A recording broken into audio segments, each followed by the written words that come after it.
Good afternoon. What is it? September 3rd, 3 p.m. I'm really tired. I meant to be at work today, but I went to bed very, very early, so I wasn't able to. Yeah, the next few steps that I'm supposed to be doing, I wish I would have known I was going to be doing them because then I would have prepared better financially.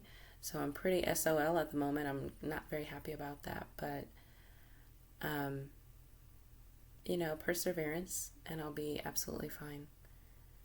And I'm looking forward to meeting the people partaking in taking care of me because I really do appreciate it. And I know that I'm kind of like a rabid dog right now because, I'm still guarding myself. Like I said, I'm not safe where I'm at. You know, just last night, somebody came into because the bathroom is it's a hallway. And there's a door that you can't exactly lock. And so that's where they're using to come into my room. So that's why I sleep in the bathroom because that's literally the only room that I can lock, and I know for a fact nobody's going to get in. The window is just a straight window. It doesn't open. So it's literally where I sleep. Anyway, what I wanted to talk about was going after when I was in Riverside, California. I had made a commentary about IE Screen Printing and Christopher Olson, and how I basically thought that he was the one targeting me since the beginning. This was the end of July 2019. He had 4 guys following me in vehicles. This is due to what was his last name? It was a guy named Russell. And then I think, oh my God, 5 years later, Russell wanted to say hi to me at a bar. Oh, I was like, you need to get away from me. I was like, you destroyed my life. Yeah, I had a lot of anger because my life was absolutely destroyed. What I wanted to going back.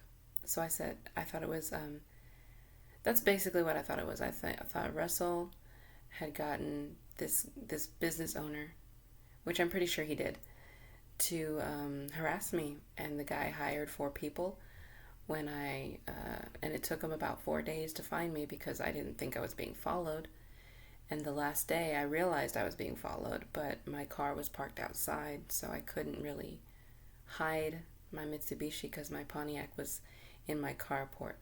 Anyway, once they found out where I lived, which is 17897th Street, Sandra's Apartments, the landlady, Rebecca Bourbon, Hispanic lady who kept telling me, oh, I'm not racist. I have mixed kids. Her daughter, I remember we had a lot of issues. A lot of issues, me and that lady. When she moved in 2 years after I was already there. And she attempted to get out everybody she could so that they could raise the rent, which means make more money. I remember 2 particular residences. One lady, she was very heavy set, but her apartment was on the 2nd floor. And you literally never saw the woman because she was so heavy set. It was very hard for her to move. And all of a sudden I started seeing her more often. And one day she stopped me while she was sitting across from Rebecca Bourbon's apartment, which was technically the office. She lived there for free. Anyhow, she said, this woman, she's a horrible woman. She's been doing so many things, and she told me, she's been stealing my mail. She's been lying about me around here. She's been calling me and messing with like garbage, and she's been entering in my place, and she's just, harassing me. And I was like, I'm so sorry. Like, the lady never talked to me before. Anyway, but we had lived there already we had all lived there by about 3-4 years together already. And I think this is when Rebecca, I hate saying her name. I look at her as landlady. That's what landlady, the landlady. That's all I see her as. She's not even worth a name because she's such trash. But she got that woman fired. Excuse me. She got that woman evicted. But that woman was there, I think, like 27 years. So you can imagine how low her rent was. There was another family that she harassed. They were there 17 years. I remember the landlady before her. I think she had a crush on me. And she had a daughter who was 18. I remember I used to hang out with her.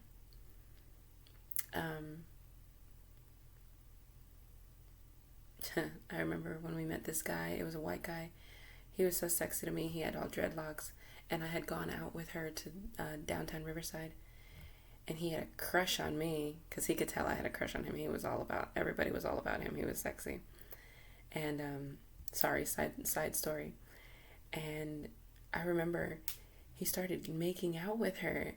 And then he wanted me to make out with him after he made out with her. I was like, no, I'm good. Like, whatever. It was a really weird experience. And I remember when I went with her and her daughter, it was to one of her friends' birthday parties, and they had a stripper at the birthday party. Her daughter was 18, okay? I was 28 when I moved in there, and we went, and her daughter insisted I put like a like a dollar in my like pants. Oh my gosh, she gave her a bunch of ones. They put it all around my shirt and like in my pants. And he went and, he used his mouth to do it. I was so embarrassing. Just absolutely embarrassed. I was so embarrassed. Like, that's not stuff I do. What the heck? But, yeah, that was weird. But that landlady, she was great. Like, she took care of her people. It was only 25 apartments. She took care of all of us. She really did. As far as I'm concerned, she was a good woman. Supposedly, she drank all the time. You know what? Everybody has their demons. If they're not imposing them on me, that's not for me to judge them.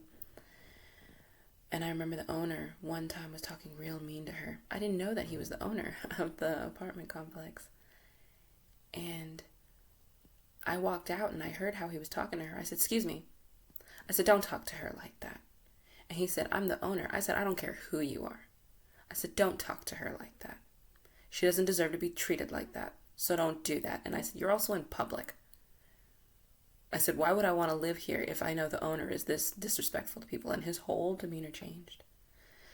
But he was always pretty good. He was pretty good to me, especially when the other landlady came in, Rebecca Bourbon. Now, I knew she hated me. She was always just a bitch.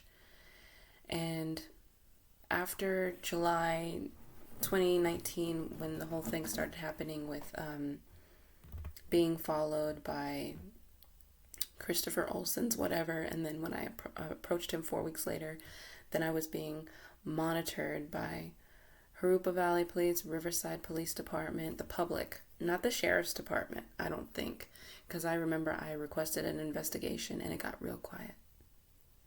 But I was still being harassed pretty heavily, and so I think it was the public police department, not the sheriff's department. Aside from the fact that they were paying people $100 from the detention center to follow my vehicles, and then they started putting things in my vehicles. They started taking out my transmission fluid. They started taking out my my gas, my windshield wiper fluid, my battery. They were putting something connected to my battery, so my battery, especially in my Pontiac, would die after less than a year, every year. Like, it was really bad. Then they started messing with my brakes. I had a lot of issues with my vehicles, even though I was the only one touching them. And for a while, because I had my own jack and everything, and I have my own tools, I would check it and repair whatever they were doing, but I didn't always have the time because I would work. Sometimes I would work 2 full-time jobs. It's funny, how can you say that somebody's a prostitute and homeless when somebody's working 2 full-time jobs? I come in clean every day, and then I go somewhere to sleep for 3 hours and then I go back out and do it. But they still claimed I was a prostitute, blah, blah, blah. Who knows? Maybe those 3 hours that I was down and out, they were raping me real quick and posting it all over.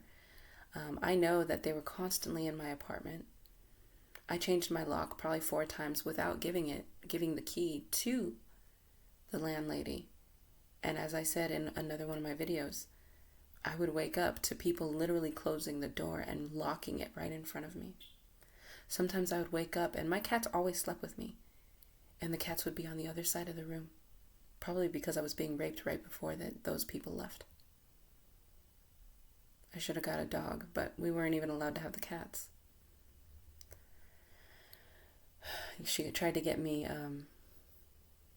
evicted for the cats all the time. Like, I remember she had sometimes I'd have 2 inspections in a month. But lucky me, I had 2 cars, so I would just get my cats out in the middle of the night, put them in the car. They'd be protected because they were under the carport, so it wouldn't overheat, have the windows open a little bit. And then by the end of the night, bring my cats back in. Just my boy Pimpin was so loud. So I had to have him smell like the wall so he would shut up so I could take him down quietly. Elizabeth, she was always really quiet. She's a very good cat.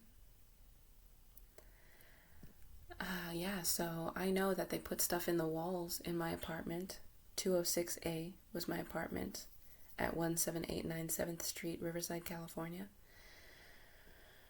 I started cutting open the walls because I do drywall. So I started cutting open the walls. They started freaking out. Oh my God, I would hear them in the other apartments. She's going to find it. She's going to find it. She's looking at the walls. Like I said, millimeter sensors. They're not very big. And I could tell when paint was new in my apartment. It takes 24 hours. And over there, when they were doing it, it was really hot, so it took a little longer. My apartment would smell like paint. So obviously somebody was in there doing something. Where I slept, I got sick pretty often. And so did my cats. So then I started sleeping in the kitchen. Because it was bad. And then when people started asking me random weird questions. Like I remember one girl asked me, how long do I wash my hair? And I was like, I'm in the shower for 25 minutes, getting all whatever. And so that's when they would come in to go through my shit. And so I would, when I started to catch on, these are really weird questions, I started blockading my door. And I remember I was in the shower one time, and I purposely had put a really heavy thing in front of the door, and it was probably an inch away. And I was in the shower and I was listening, and all of a sudden I heard dun, and I just jumped out the shower because I was waiting. Jumped out the shower, ran over there, and so I opened the door, and they went real quick. So it was my neighbor right next door because their door was right next to my door. I was dumb for a little bit, but I wasn't dumb very long, maybe a couple months. Because who would think that this is happening to them? Every hidden camera, I would come back, and there'd be an hour deleted off of it. 2 hours deleted off of it. One time they messed up, and it showed somebody's leg while they were actually closing the door. Because they started getting lazy. And by this time I was thinking, why am I going to report anything to the cops? They're already a part of it. So I felt trapped. What am I going to do? The cops have people following me. I report it, and then when I got to my supposed 13th call about people following me and giving license plates, oh, well, do you have mental health issues? And the minute, because I got Deputy Olson, that was one of my last calls when I was in Harupa Valley, and I remember I said, I have 5 vehicles following me for 2.5 hours. He didn't even want to take my report. He's like, I'm kind of busy right now. I said, excuse me? I said, this is a 911 call. Well, just try to get somewhere safe. I said, I said, I'm being followed by the same 5 cars for the last 2.5 hours. I said, there is nowhere safe. Well, I can't help you. And he hung up on me. So I wrote a deposition against him. And I ended up talking to his sergeant. And that's when his sergeant started telling me, oh, do you have mental health issues? Another thing I want to, since we're talking about mental health issues, while I was homeless, in order to get into a homeless facility, I had to go through psychological evaluations. So I went through 2, actually, through SACS Health, which is in Riverside, California, and Riverside, the county. I was evaluated in Indio, California, when I went to CVRM. I can't freaking remember what it stands for. But it was basically one of the 3 homeless shelters around Indio, California, and Palm Springs. I also was at Martha's, where I actually put a restraining order against a woman named Lisa something. And she was a disabled woman with her black husband. She was a white woman, which I was like, really? I'm the product of what you are, your relationship, and you're going to do this to me? And she supposedly had 2 videos of me, and she was trying to get me kicked out of the housing. I remember I was working at Casino 29. It wasn't called Casino 29, but it was right there in Indio. And I lost my job after I reported somebody saying a sexual innuendo toward me. I should have made a formal complaint because they fired me the next day. But anyway, while I was working there, she was claiming that I was prostituting around at night. Now, I worked graveyard, so that's kind of hard when I have a job. And I tried to put a restraining order against her. I went to Palm Springs, the city hall, to do it. They rejected it. Well, she never showed up. Excuse me, but they rejected it anyway. Just like when I tried to put a restraining order against Russell in Riverside County. They rejected it, but he didn't show up 3 times. And I told them, like, he vandalized my vehicle, he shanked my tires, But he was protected under Christopher Olson, whose family owned the city. And they were in the judicial system anyway. But going back, I did medical exams, psychological. I remember one of the ladies, I was going to her for counseling. I really liked her. She was mixed like me. She was part German as well. And we resonated very well. She was my psychiatrist, and she basically was like, you should have my job. She said, your bill of health, you're fine. You're fine. And I went to her for probably 2 or 3 times, and I told her exactly what was going on in the homeless shelter. I'm being monitored. I'm being targeted. Every time, even though they moved my locker, we're not allowed to lock them, so people would be using my brush, my hairbrush, my shampoo, my conditioner, everything. They were going through my things. So I started sleeping with my purse around my neck. They still would go through it, which meant that the entire homeless shelter was participant of it. And this is at CVRM, where they had SACS Health, which is where I was going through. I wish I remembered the lady's name. And once I started reporting this to her, and of course she was reporting it, she went MIA. They wanted me to see a new psychiatrist. I said I won't. I kept asking for her for about 2 months. Even after I left the homeless shelter, I was asking for her.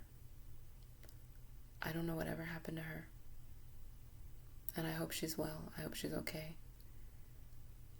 The one lady, she's probably lied to me. Oh, she's all right. She'll be back soon. It was so sudden. And she was fine. She never even talked about how she had to leave or anything. She was a very honest woman with me. I think they just either took her out or they paid her to shut up and go somewhere else. But she did my psychiatric exam and I was fine. I did another psychiatric exam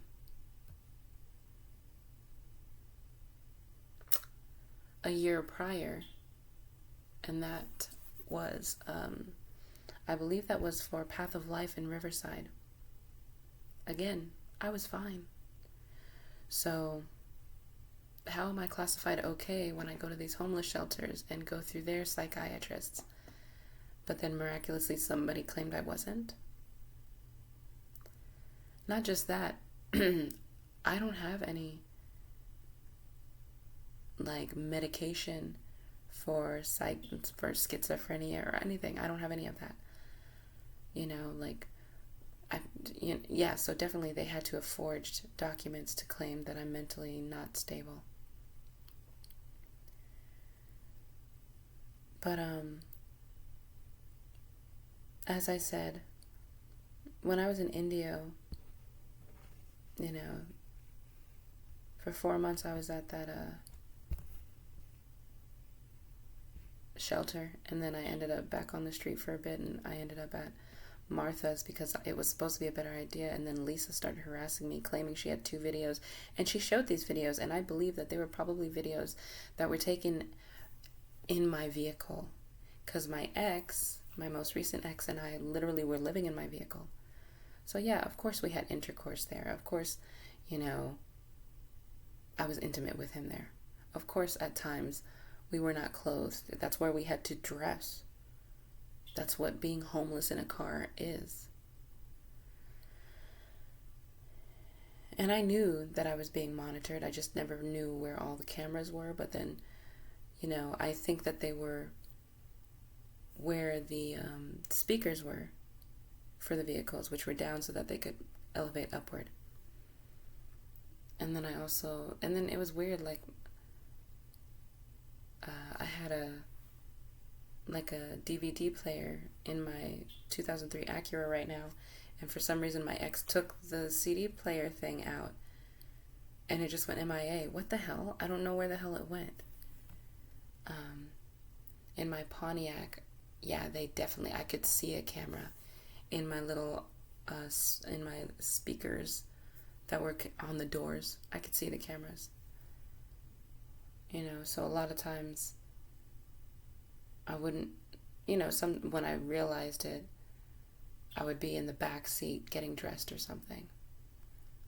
But they had audio recorders too. Like I said, I still have an illegal GPS tracker. I hear it all the time, so I think it's in my oil tank, because I hear it just roll over, and there's nothing in the car that's going to roll over, and sometimes I'm going at slower speeds, so I know it's nothing in the vehicle that's doing that. It's weird. But yeah, Lisa supposedly showed those 2 sex videos of me, supposedly at night, with 2 different men, I guess.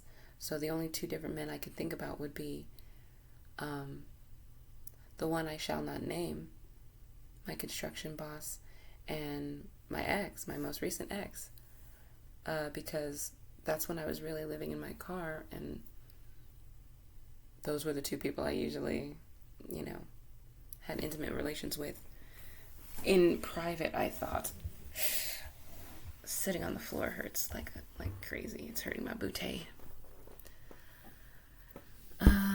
So yeah, I wanted to say that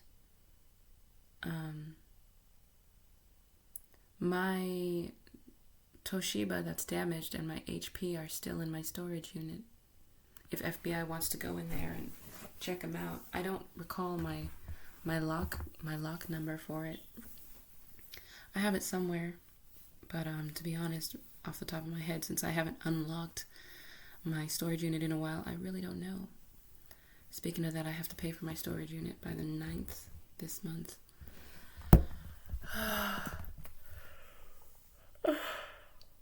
Also, so I wanted to talk about people participating.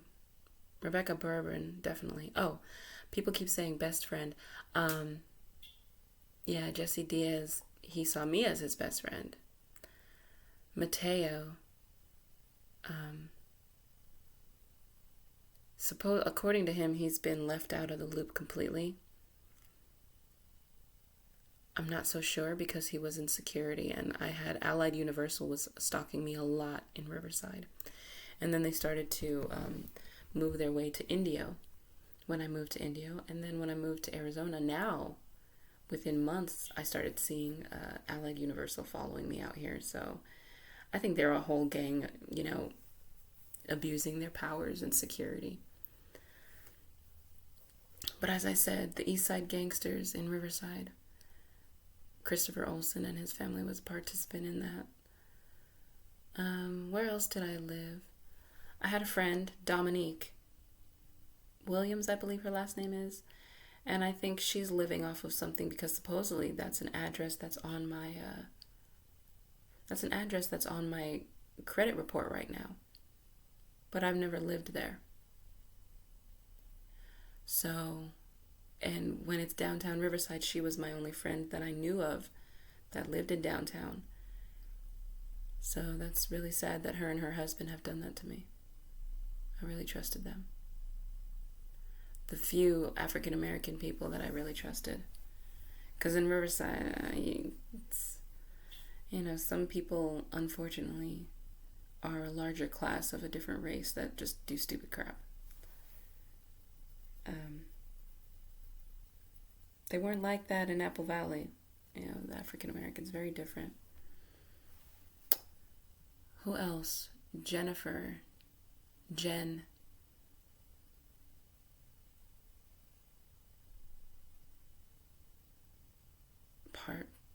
Parson, or I think her last name is Parson. And she went through a bad divorce. Me and Melissa tried to help her out. Melissa was kind enough to let her move in with her. Little did Melissa know, she had 9 animals. And then she kept all of them in cages, and they were urinating on themselves and everything. I would go. I wasn't living with Melissa at the time that Jen was, but I would go and clean the animals and try to help out. And all of a sudden, Jen was upset about that. Like, oh no, this, did you do this? And I remember the biggest one, Rex, ended up getting mange because he was in his urine a lot of the time. She never took the animals out. They were a burden. She literally kept them in cages, and I was like, you can't do this. And so Melissa was kind enough to get them litter and food, and she just didn't want to feed them a lot. Like, they were skin and bones. Literally skin and bones. And it broke my heart, and me and Melissa were really trying to take care of her animals to help. To be like, we know you're going through a hard time. We'll help with your animals. And Jen wanted to just control everything. She started hiding the food, so Melissa, out of the kindness of her heart, bought food. Like she started hiding where she would have the pads for them to pee on. But you have a grown dog. Rex was, what was he? He wasn't a Burmese. He was a huge pit bull mix, and you have this huge dog peeing on a little diaper for puppies. Come on now. She did not like the fact that we were trying to help her. These poor animals, And then finally I was able to find a rescue mission shelter. One dog we were able to get out. It was the female pit bull. She was such a sweet one. I can't remember her name. But they were good dogs. They were sweet. And even the cats were good cats. Like, she was starving these animals, so they were fighting each other all the time. And then when me and Melissa started feeding them more, they didn't fight each other. I don't know what the hell mental problem Jen had. And then she didn't want to pay rent. She was always damaging Melissa's house. So I told Melissa, hey, I think this is bad, because Jen was my friend for 18 years by that time. And 11 years, I introduced Jen to Melissa when we had gone to a metal concert with Death is Eternal. My other friends, we had gone, they were playing in Victorville, so that's where I had Melissa and Jen meet. And I really felt bad for even introducing them because Melissa was her friend for 11 years. And then she comes in Melissa's house, has no respect, disrespects her, talks down to her, just rude as hell. And I was like, you're not going to do this to her. And Melissa and I were already friends 23 years. Sorry, 23 years trumps 18 years. And Melissa and I were very close friends. Jen and I were not. Yeah, we were friends for 18 years, but I didn't go to your house. I didn't sleep over. We didn't talk on the phone for hours. Me and Melissa did. So my loyalty is to her. And I remember Jen was like, she's so different. She's changed now. I didn't change at all. It's just you and I were never in a situation where I had to tell you you were doing something wrong. I used to just listen to you and accept you for who you are. But when you're going to disrespect one of my closest friends, because I brought you into her life, I needed to take you out of her life. And that was my redemption for allowing you to treat her that way. No, I wasn't going to have it. So I ended up, just so you know, Jen, those dogs didn't die. Those cats didn't die. They went to homes that actually cared about them. You wanted to hold on to those animals as if they were ornaments for your kids.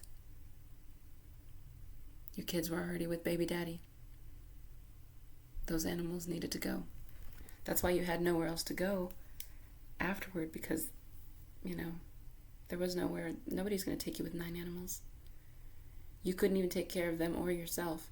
And then you wanted to bring some guy in to live with you. Get your shit situated first. Like, what is wrong with you? Aside from that, I hear somebody slamming doors.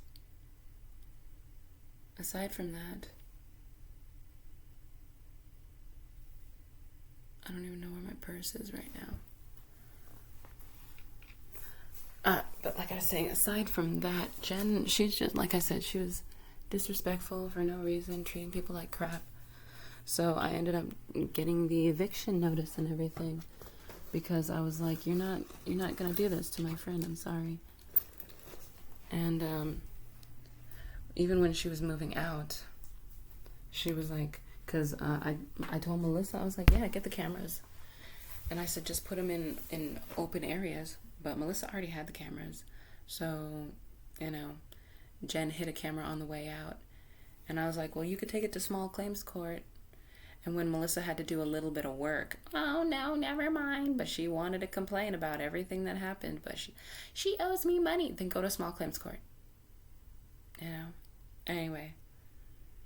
But while I was there, like I said, I was probably being raped on Melissa's couch. I slept on the couch in my dad's house a couple times. But all I slept on were couches, because we only had couches that didn't have beds. I know I had another friend. Right now I can't remember his name. But he was with Winter. Winter is the one that supposedly has schizophrenia. And she's Jesse's daughter. Winter and Sienna. So what? Sienna stole my EBT card, and Winter was doing dark magic. Somebody's wandering around my room again. I don't know. Everybody's a little mental. But I just wanted to talk a little bit about the areas that I was housed at, that supposedly there were video footage of me being promiscuous. And yeah, if you have me being raped in my sleep, that's not me being promiscuous. That's people raping me and me not being awake to defend myself. So it's not promiscuous. Somebody mentioned about a one-night stand. I was at a hotel twice with one gentleman. He was nice, but I could tell he had dark connections. We talked a little bit. I liked him. 9170 are the last 4 digits of his number. I never kept anybody's numbers and contacts in my phone for a while because I didn't want them to be targeted. But of course, if somebody's already looking at my phone, they're going to target them, call them anyway. Don't take it personal that I didn't contact you. It's just, I really didn't want you to be a part of this. And now that I know it's even bigger, you probably already ended up being a part of it. I really did like you. Like, I thought we were cool, you know. There was another person named Ben who was a director for sales or marketing. He was with, he was going through a separation with his wife. And she has 2 kids that are not related to him, but he still raised them. I know he was very attached to the youngest one, which was the boy, because he was like, that's my son. I came into his life when he was 2 years old. And he had caught her cheating on him. So he moved out. And I guess they're going to try to work on their relationship shortly after I was with him, of course. We messed around twice. He helped me. I think he and I helped each other. Because he had just been cheated on by his, wife. And I was cheated on by my ex. And it was nice to be around somebody that understood. And it was nice to be held and feel safe again. He was a very sweet person, very soft. I really hope he didn't do anything to me, because he was really nice. He was very kind.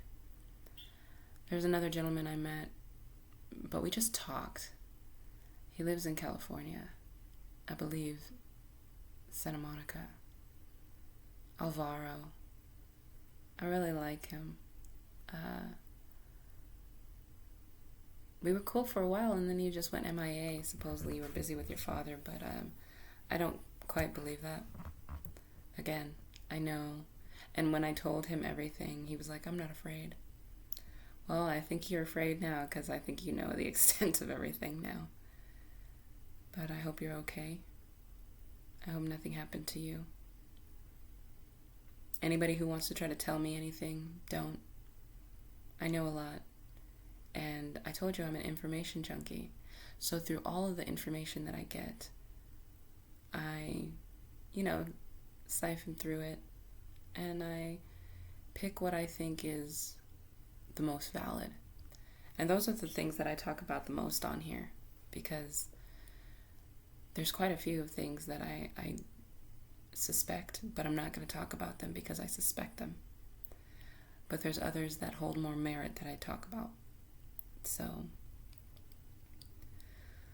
I know I like when you guys use the term friends. I don't have friends. I haven't had friends in a very long time.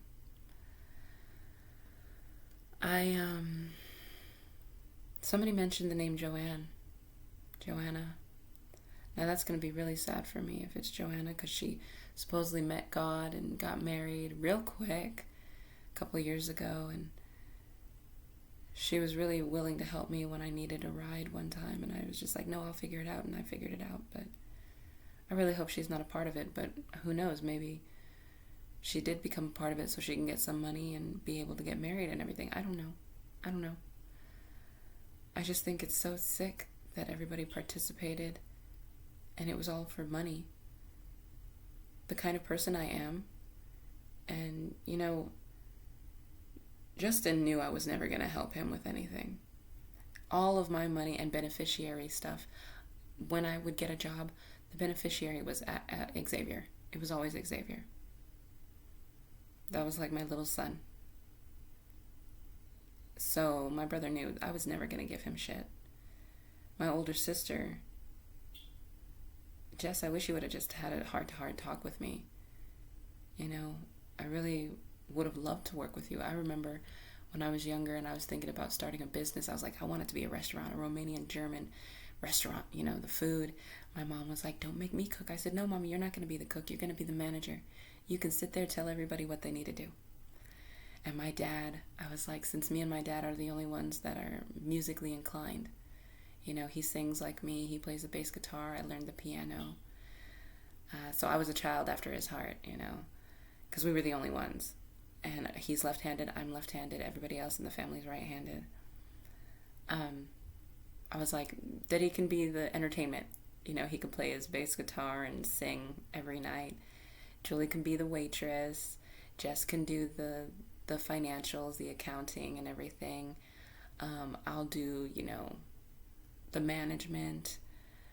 My brother wasn't even part of it. Fuck him. Screw him. He was always trying to do everything for himself. So I was like, yeah, I'm not including him. But everybody else in the family I remember telling Julie that. I was like, yeah, I want to get a business and it's going to be a restaurant. And, we'll have like educational sessions and, singing sessions and poetry sessions. And I could manage the place and it would be a family business. I was hopeful for that too. And then when I was trying to do my corset sewing, I remember Angel Martinez's mom, she had a mannequin and Angel fixed it so that I could take it. She was like, well, if you can fix the leg. So he fixed it so I could take it.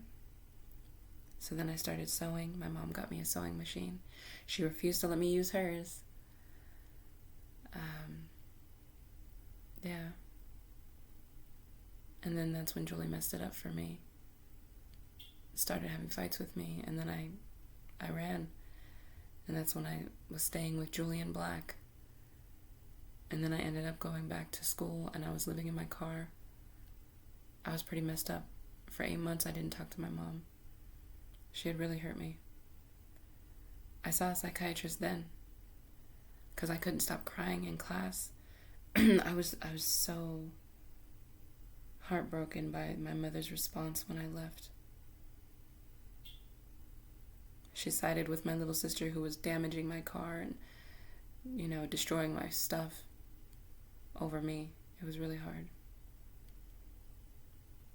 And then when I saw the psychiatrist, he was a total narcissist. But he told me, you're just telling me everything you already know. And so he was like, you didn't even need to see me. But the truth was, the fact that I had somebody to talk to was exactly what I needed. And I didn't talk to my mom for 8 months. She would call and leave voice messages. I'm calling the cops because I don't know where you're at. I'm going to claim you're a missing person. Da-da-da-da-da. I would not answer her. And then after around 8 months, I texted her. And then I think I called her. All around 7 months. And she didn't want to talk to me. So I was like, screw it then. I don't care. I'm already not talking to you, And then I called her. And she was so angry with me. And I told her, I said, how do you expect me to feel? And then she cried, and then I cried, and it was like no time had passed. But that was my falling out with my mom. I never trusted her after that. When I had my abortion, she didn't know for years.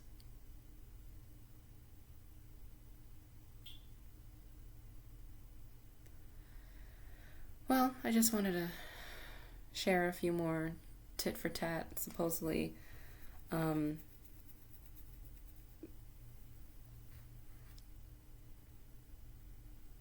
law enforcement is using some of what I'm saying for validation in their speculation and also in their view of valid information. So that's why I wanted to share that.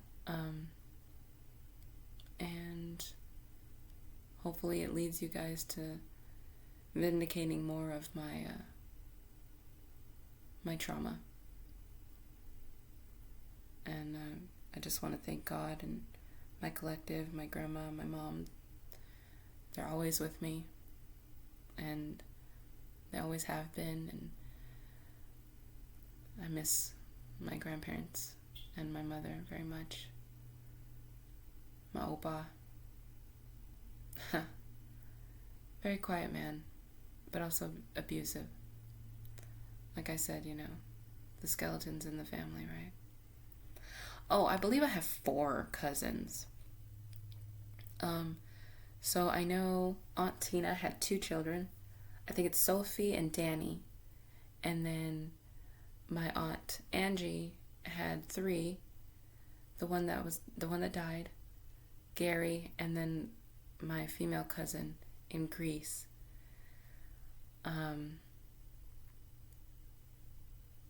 Yeah, and then my half sister has Sophian, Karim, and Kearney. So, but that's the extent of the family that I really know. My father was an only child. So we didn't have any family. Excuse me. We didn't have any family on that side, really.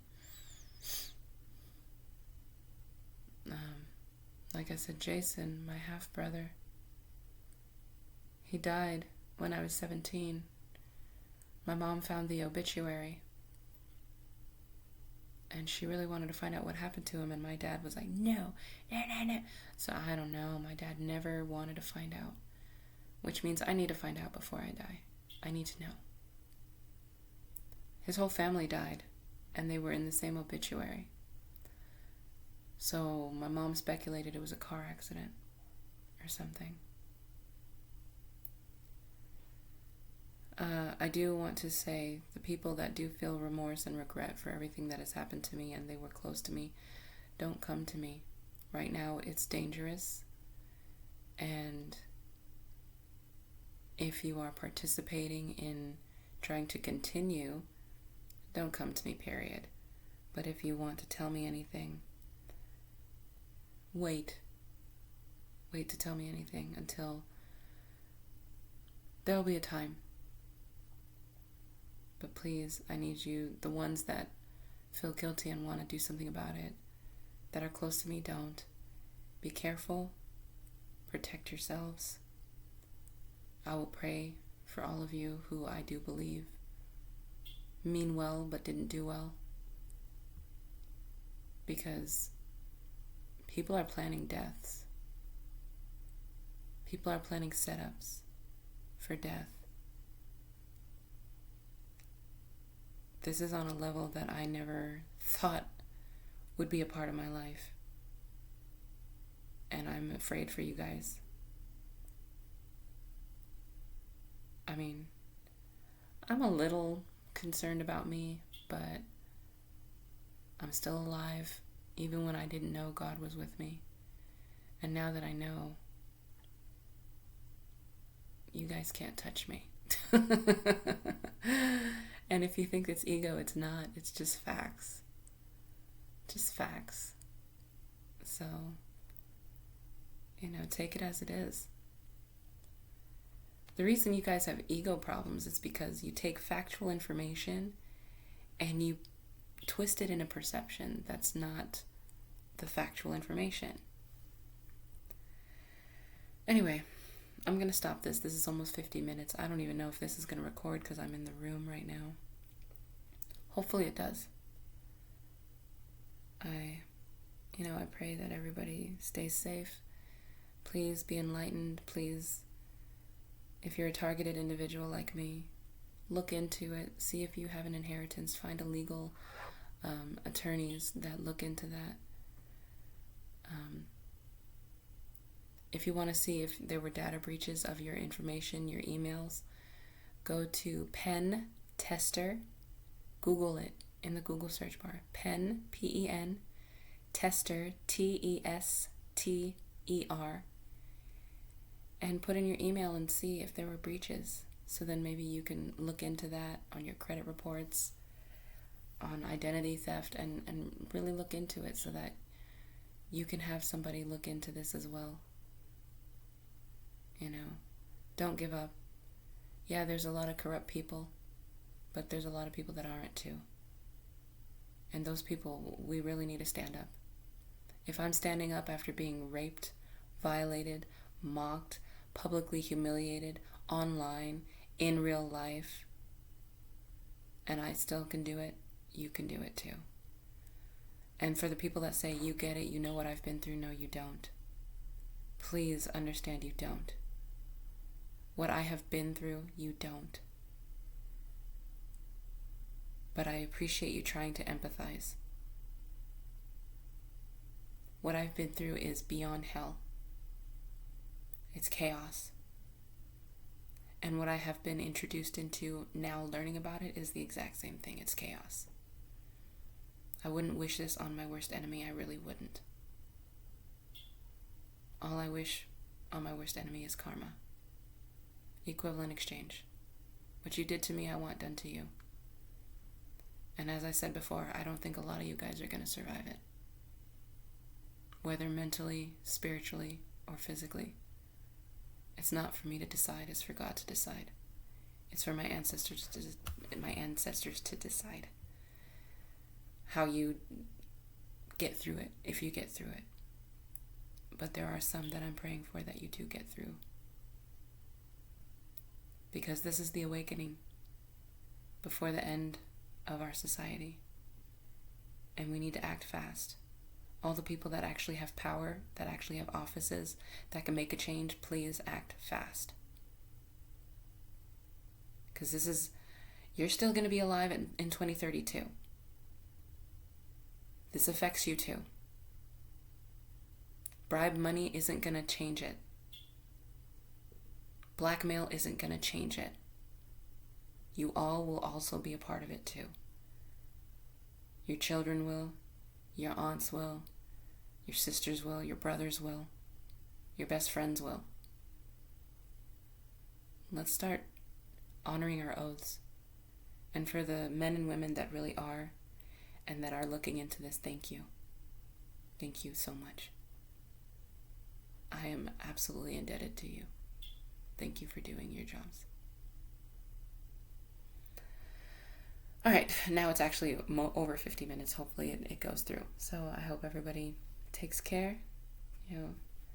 Sing a little prayer for me. And I'll definitely try to keep the faith because they definitely are working on that right now. But I am hopeful. I'm just struggling because I gave all my money away. So now I'm like, crap, how am I going to get food? I really don't want to deal with these people that I'm here with because I know what they're doing and I know what they're trying to do.